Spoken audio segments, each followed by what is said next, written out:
Welcome to the very first episode of Decentralize Everything, where I'll be looking at 4 reasons why moving to Parler, Signal, or Telegram won't necessarily solve the problems that you think it will. Buckle up!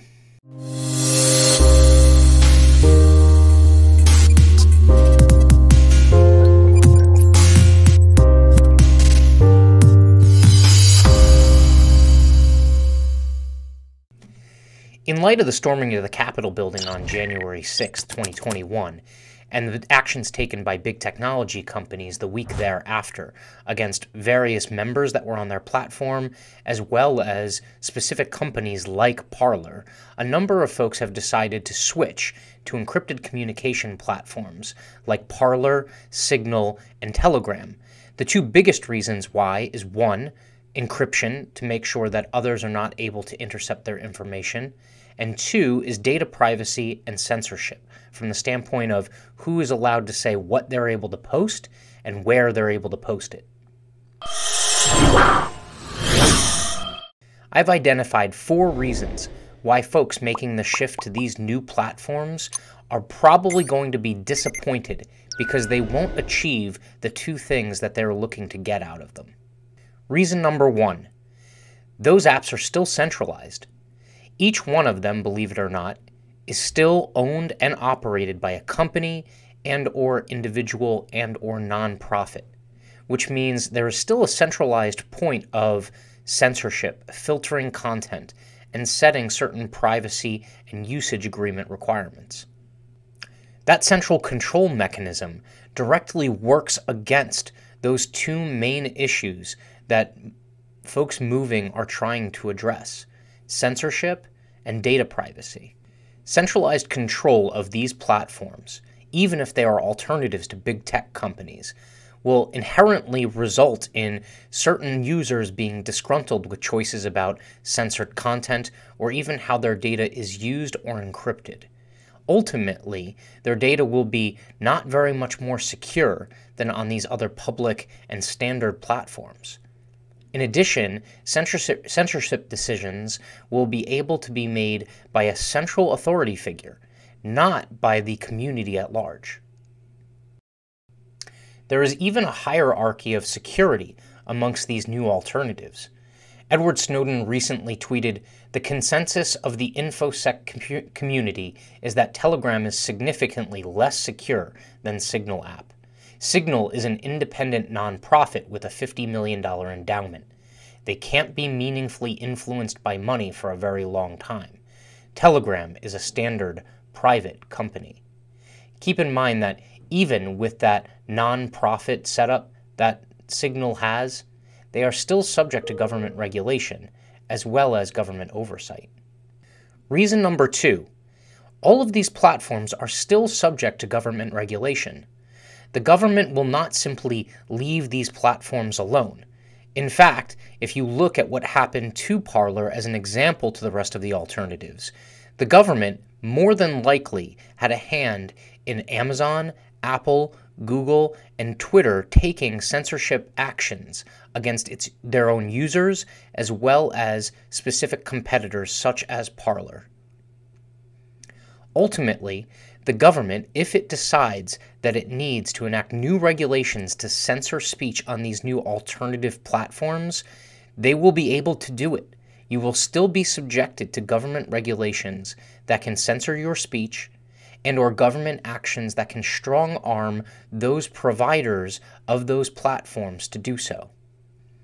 In fact, a recent New York Times article was quoted as saying, "The rise of Telegram and Signal could inflame the debate over encryption, which helps protect the privacy of people's digital communications, but can stymie the authorities in crime investigations because conversations are hidden.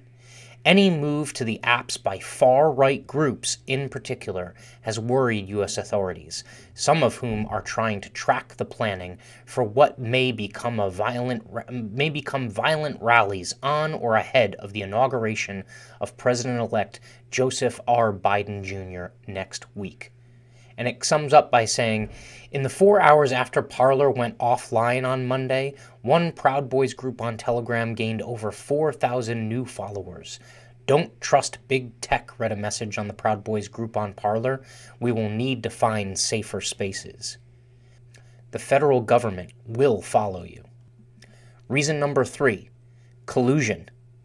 Parler is a perfect example of how collusion and antitrust activities within the marketplace will continue to plague and hinder the growth and access to these alternative platforms.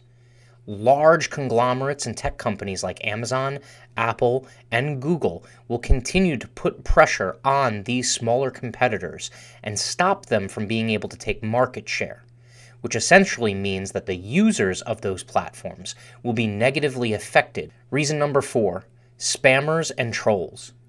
All of these platforms being free to participate in, even if they ask for donations, means that individuals are still going to be able to start and run almost unlimited numbers of accounts, regardless of what their intent is. And so the common problems that plague traditional social media, such as troll accounts, spies, spammers, all of these things will continue to happen on those platforms as the number of users ramp up. Now, there might be some controls in place to try and crack down on these things from the back end, but the problem is that these folks that have malintent will find ways to do this regardless. So if these 4 reasons mean that all of these alternative platforms are not going to be viable to fix the problems that most of the users expect them to, what is the alternative? Well, myself, I am turning to a decentralized option, a purely decentralized option in Hive.io. Hive is a blockchain technology on top of which social media apps and a whole bunch of other different types of apps can be built. The blockchain provides a number of different operational aspects that combat the very problems that users of traditional social media sites are looking to stop.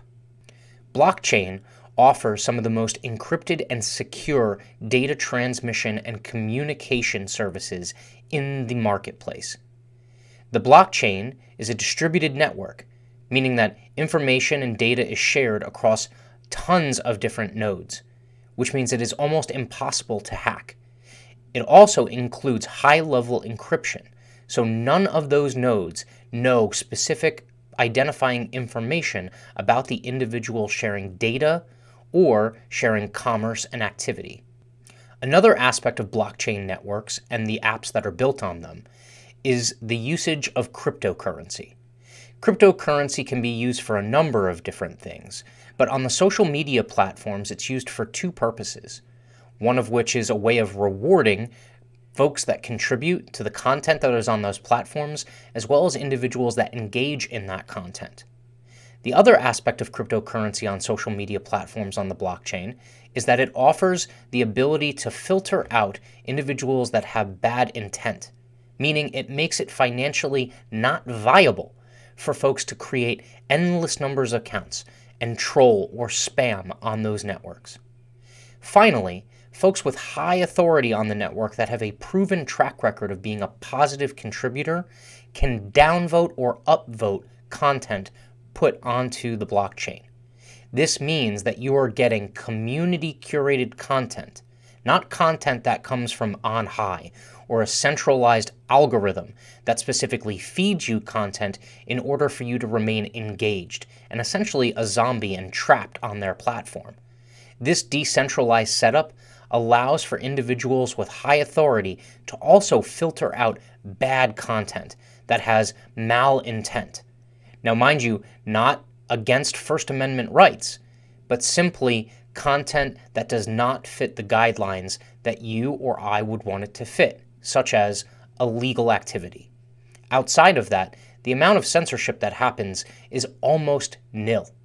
And in fact, the number of folks with high authority on the platform come from a diverse background, meaning you are not getting one-sided curation. So conservative, liberal, communist, libertarian, independent, it doesn't matter. There are folks with authority that have your frame of reference that will be curating content, and therefore you will not get a one-sided feed and your content will not be discriminated against for specific reasons having to do with the political slant or ideology of the individuals in the centralized seat of power. Finally, the blockchain is extremely redundant as it is completely decentralized. The collusion attacks that you've seen on Parler, specifically when Amazon pulled Parler's hosting services from their servers, will not happen on the blockchain. Blockchain technologies are redundant, meaning if one provider decides to pull their server access, there are literally dozens of other server providers that allow for that data on the blockchain to exist and continue on seamlessly. The other item is you don't have to worry about outages. Outages on the blockchain almost never happen because there are redundant versions of the blockchain running at every single second of the day. For these reasons, I myself have tried out Parler, Signal, Telegram, and I am currently on those as well. I will keep a presence on traditional social media platforms because I now feel it is my mission to allow you to know what the alternatives are and whether those alternatives address your concerns. I will also take you on this journey so that you can follow me in decentralizing my social media and decentralizing my life as time goes on.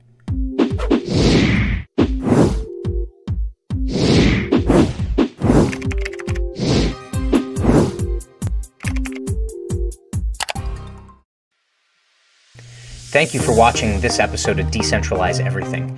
Check out the other videos in my series as you follow along on my journey to decentralize my life. Make sure to follow, subscribe, and hit the notification bell, especially if you're interested in decentralizing too.